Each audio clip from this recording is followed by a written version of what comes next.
Buenos días, soy Valentina Rodríguez y en el programa de hoy les vamos a hablar sobre lo que es la arquitectura gótica. A continuación les mostraremos una serie de diapositivas donde se explica dicho tema. La arquitectura gótica es la forma artística sobre la que se formó la definición del arte gótico, el estilo artístico comprendido entre el románico y el renacimiento, que se desarrolló en Europa occidental, desde finales del siglo XII hasta el siglo XV, aunque más allá de Italia las previdencias góticas continuaron hasta los comienzos del siglo XVI.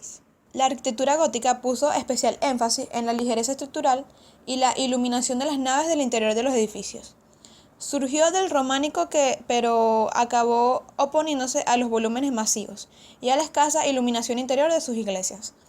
Se desarrolló fundamentalmente en la arquitectura religiosa, monasterios e iglesias, más que todo, teniendo su mayor éxito en la construcción de grandes catedrales, secular tarea en que competían las ciudades rivales, aunque también tuvieron importancia la arquitectura civil, como son palacios, lonjas comerciales, ayuntamientos, universidades, hospitales y viviendas, particulares de la nueva burguesía urbana, y la arquitectura militar, que son castillos y murallas urbanas.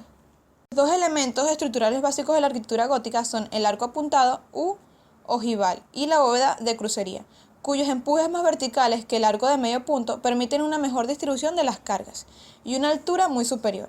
En Francia es donde el gótico nace y es la forma francesa la que se reparte por toda Europa, principalmente a causa de que es en Francia donde residen las órdenes monásticas más activas.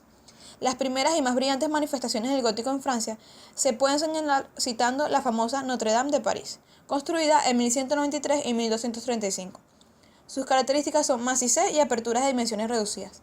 Las construcciones civiles van adquiriendo gran auge en Francia y los ayuntamientos de determinadas casas burguesas adoptan el estilo adaptándose a las necesidades sociales de los mismos. La influencia gótica francesa en la arquitectura inglesa es evidente, ya que después de la conquista de Inglaterra por los duques de Normandía, todos los franceses encontraron en Inglaterra terreno abandonado. Se puede señalar como la primera manifestación del gótico francés, la iglesia de la abadía de Westminster en Londres.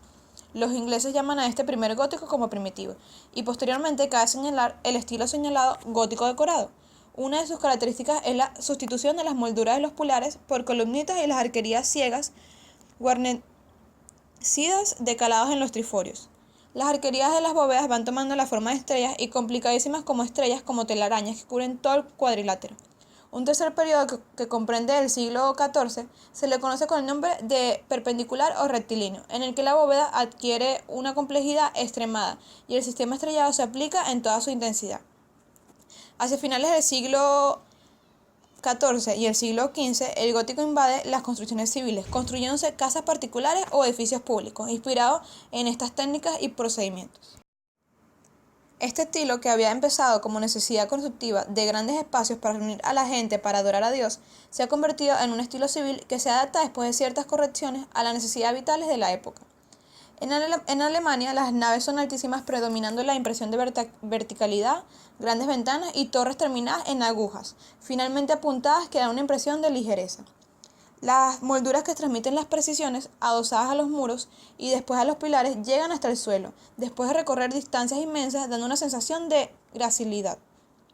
La ornamentación geométrica es de distinto signo en Inglaterra, predominando el calado de la piedra en todos los lugares donde es posible, principalmente en las fachadas arbotantes y contrafuertes. En Bélgica, el gótico sigue las fluctuaciones de las formas francesas y alemanas, francesas en lo estructural y alemanas en lo ornamental. La arquitectura civil tiene en Bélgica un gran desarrollo. En Holanda, aunque en un principio el gótico es menos abundante, irá tomando poco a poco carta de nacionalidad y producirá bellos ejemplos llenos de delicadeza. En España e Italia, el gótico no presentaba el carácter de una necesidad como en los demás países. La luz es muy intensa en ambos países y las estructuras románicas, aligeradas de su pesada construcción, eran suficientes para las necesidades climáticas en ambos países. En Italia, el gótico sufrió la saludable influencia de aligerar los muros y la estructura en general, porque no había la necesidad de trepanar demasiado los muros y recargar las construcciones de contrafuerte. Una característica del gótico italiano es el elemento decorativo y cromático, aprovechando el color natural de los materiales de construcción. Se toma la forma gótica exterior, pero no se aplican en elementos estructurales, por tanto desaparecen los efectos de verticalidad. Italia alterna constantemente el arco de medio punto con la ojiva.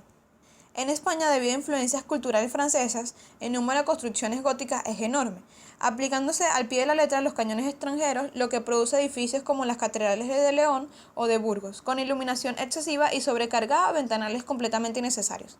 En Castilla, una determinada evolución del gótico que había podido conducir a un estilo nacional, que lo podríamos llamar gótico florido o isabelino.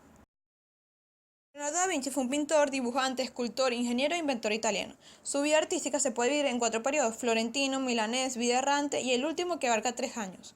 Exilio voluntario en Francia, en la corte de Francisco I. Por su universalismo y naturalismo, Leonardo transforma el orden gótico y lo supera por su concepción de la vida orgánica, y a la perspectiva lineal añade la perspectiva atmosférica. En sus escritos elaboró teorías científicas de la perspectiva, de la anatomía, del color y de la sombra. La visión lumínica de Leonardo contrasta con el riguroso plasticismo de la escuela toscana. Su gran innovación pictórica es el esfumato, la obtención de nuevos efectos de fluidez de las formas en el espacio, con veladuras en profundidad, en una realidad nueva, más poética. Así, el sistema florentino, de contrastes en claros oscuros, opone a Leonardo a la asociación de colores contiguos. Los dibujos proporcionan una base concreta que le lleva a multiplicar sus descubrimientos. En lo original, esquematización de algunos de ellos muestra claramente su interés por la mecánica del equilibrio y del movimiento de los cuerpos. Bueno, esto ha sido todo por hoy. Muchas gracias por haber sintonizado el programa.